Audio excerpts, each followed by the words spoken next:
नमस्कार, आप देख रहे हैं न्यूज़ पीआर और मैं हूं आपके साथ रुचिका राज। बिहार का महापर्व छठ पर्व की आज से शुरुआत हो चुकी है और इसे लेकर के सरकार की तरफ से कई नियम कानून भी लाए गए हैं। आपको बताया कि कोरोना 2 साल से कोरोना था, जिस वजह से छठ पर्व को धूमधाम से बिहार के लोग नहीं मना पा रहे थे, लेकिन इस बार कोरोना के केसेस कम हैं। इस वजह से इस बार सरकार की तरफ से छठ मनाने की सुविधा यानी कि उनकी छूट दे दी गई है और कहा गया है कि कई नियम कानून के साथ इस बार आपको छठ मनाना है। लेकिन सुरक्षा भी एक बड़ा मुद्दा है इसमें, क्योंकि काफ़ी लोग आते हैं और इसमें कई सारी असुविधाएं भी लोगों को होती हैं। तो इन सब चीज़ों को लेकर के भी सरकार ने इस बार पुख्ते इंतजाम किए हैं। इस बार सरकार ने अतिरिक्त पुलिस बल की तैनाती की है 12 जिलों में। 12 जिलों में अतिरिक्त पुलिस बल की तैनाती की गई है, जिसमें कि 800 लाठीधारी पुलिस और 1000 होमगार्ड की तैनाती सरकार के द्वारा की गई है। यानी कि सरकार ने इस बार सुरक्षा को लेकर के भी बेहतर इंतजाम किए हैं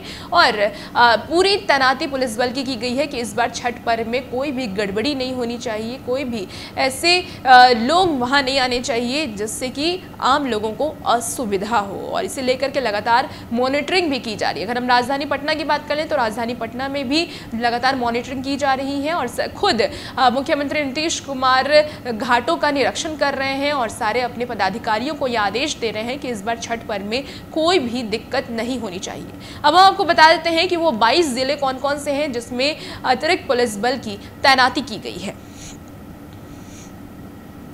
बिहार के 22 जिलों में नालंदा, गया, औरंगाबाद, जहानाबाद, कैमूर, मुजफ्फरपुर, सीतामढ़ी, वैशाली, भागलपुर और मुंगेर भी शामिल है। इसके अलावा बेगूसराय, दरभंगा, समस्तीपुर, सारण, सिवान, मोतिहारी, कटिहार, पूर्णिया, बांका, जमुई और लखीसराय जिले भी शामिल हैं।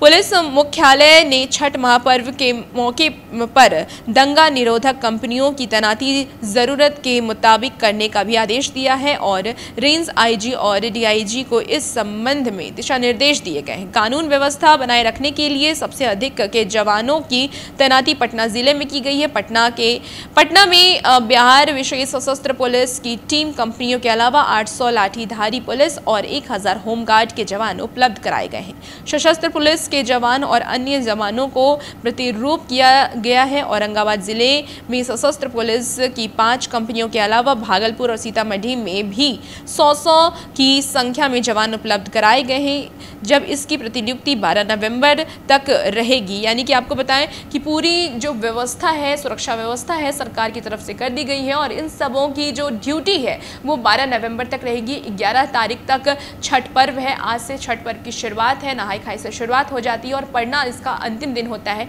और 11 तारीख को इसका अंतिम दिन है। लेकिन इसके बाद एक दिन बाद तक भी इस पुलिस बल की तैनाती रहेगी, क्योंकि और जो घाट पर दिक्कतें होती हैं, कई ऐसे लोग चले जाते हैं जिस वजह से भगदड़ बच जाता है और कई तरीके की प्रॉब्लम जो होती हैं उन सब को इस बार ध्यान में रखा गया है। सरकार की तरफ से इस बार पूरे पुख्ते इंतजाम किए गए हैं। छोटी छोटी बातों का ख्याल रखा गया है और कोरोना के भी कई सारी गाइडलाइंस आई हैं जो हमने आपको बताए थे कि सोशल डिस्टेंसिंग का पालन करना है, मास्क का इस्तेमाल करना है, बच्चों को ले जाना इस बार मना किया गया है सरकार के द्वारा। और काफ़ी लोगों से अपील भी की गई है कि वो अपने घर पर ही छठ मनाएं। लेकिन इस बार क्योंकि कोरोना के संक्रमण कम है, इसलिए लोग इस बार घाटों पर छठ मनाने के लिए पहुंचे हैं। आज नहाई खाई की तस्वीर हम देख रहे थे कि किस प्रकार से भीड़ नजर आ रही थी गंगा घाटों पर। तो आप सोचिए कि आने वाले जो छठ के शाम वाले अर्घ होते हैं और सुबह वाले अर्घ में क्या स्थिति होगी। और इन सब चीज़ों को भी ध्यान में रखते हुए आज नीतीश कुमार ने एक बड़ा फरमान जारी कर दिया है और अतिरिक्त पुलिस बल की तैनाती 22 जिलों में कर दी है। और वैसे ही तमाम खबरों के लिए हमारे साथ बने रहिएगा और देखते रहिएगा न्यूज़ पीआर।